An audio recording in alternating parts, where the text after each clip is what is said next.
town. All clear, Beirut.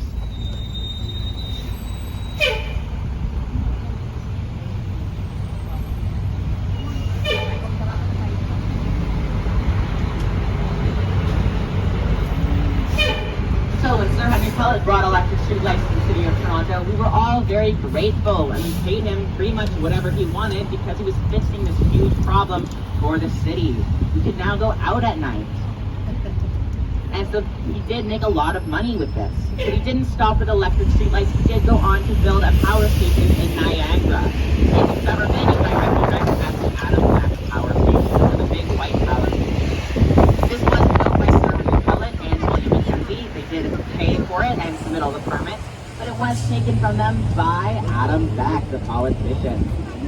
So Adam Back saw all the money that Sir Henry Pellet was making from the electric light company, and he wanted that money for himself and for the government. So he took the electric light company and he gave Sir Henry Pellet those settlements. He gave them no money and took the company from them. Sir Henry Pellet's bank then collapsed, and it was during the Great Depression, and so he did end up with very little money. He was eventually kicked out of Casablanca, and he had to walk to the city. He decided to do his house. Many people looked at it and they thought it was ugly. They wanted to tear it down. They did try and turn it into a hotel very briefly, but it was during the Great Depression, as I said before, so no one stayed at hotels and no one paid, and so it failed.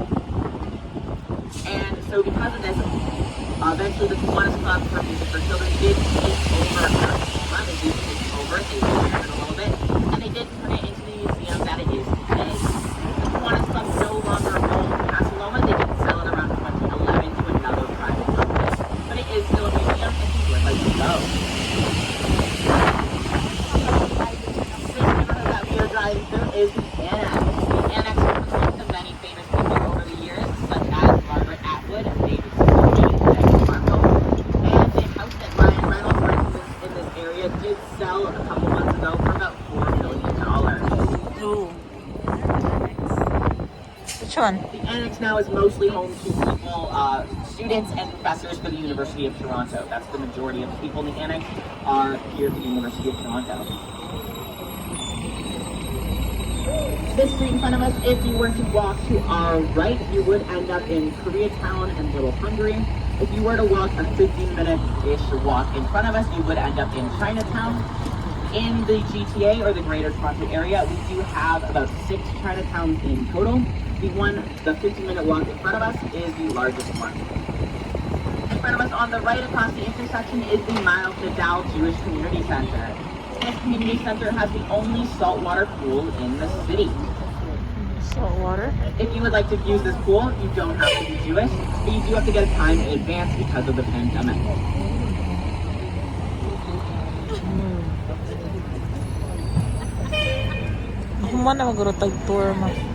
Huh? So in front of us and coming up on our right is UTS, the University of Toronto Schools. This is a prestigious school from grade 7 to 12. In order to get accepted, students have to take many exams and interviews. It has a 25% acceptance rate, which is very difficult to get into. Should a student be accepted and graduate from UTS, it is said that they do have a 98% chance to get to whatever university or post-secondary that they want, including Ivy League. Our mayor, John Tory, did graduate from UTS. Now coming up in front of us on the right, again, will be the Bata Shoe Museum. The Bata Shoe Museum does have Elton John's platform boots, Elvis Presley's loafers, Queen Victoria's slippers, and a shoe made out of human hair. Yay!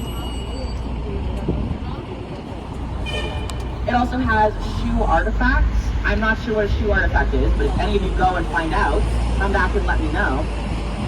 And on the bottom of the museum, you'll see these flowers made out of shoes. Those shoes are 3D printed, and those flowers are the provincial flowers of Canada. On the corner, there is the trillium, that's the flower with the 3 white petals, and that is Ontario's provincial flower. So if you're from Ontario, that is the flower that is on our health card. Oh.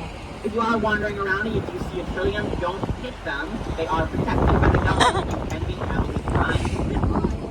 In front of us on the right, we have Varsity Arena once again. This is where we held our Rock and Roll Revival Festival.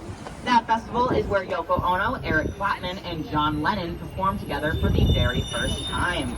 That festival was co-funded by the Eaton family and a biker gang called the Vagabonds. This arena is also where we held archery during the 2015 Pan American Games. Ano, guro? We are back to the ROM. The ROM, if you were going to set a fire in the ROM, which you shouldn't because it is a museum, but if you were going to pick any museum, don't pick the ROM. They do have a system that detects the flame and sucks all the oxygen out of that room, suffocating the fire and anyone inside. If you would like a photo of us all together on the bus, take your cameras out and point them up to the crystal on the front of us on the right. That will have the reflection of the bus. Assuming the sun is behaving today. So we can all wave. Okay, 3, 2, 1. Oh, right there.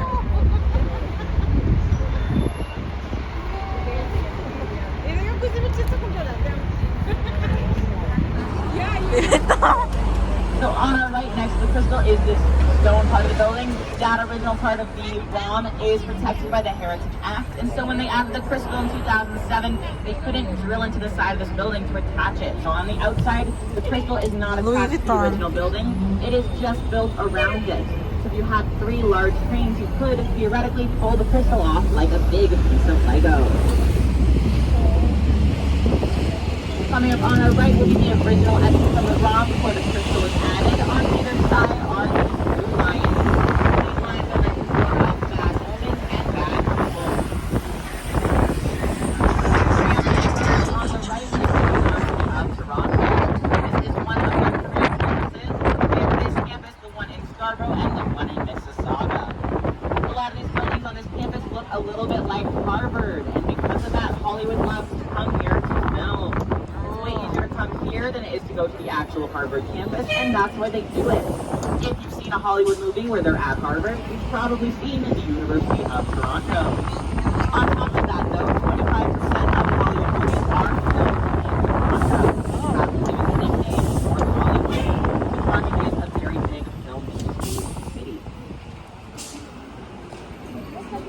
If you are from Toronto or you do stick around Toronto for a little bit, it is very likely that you will see film crews around the city. You can often tell that they're there by the plain small pylons. I believe you will pass a film crew today, assuming they're still at work. If you look to the right,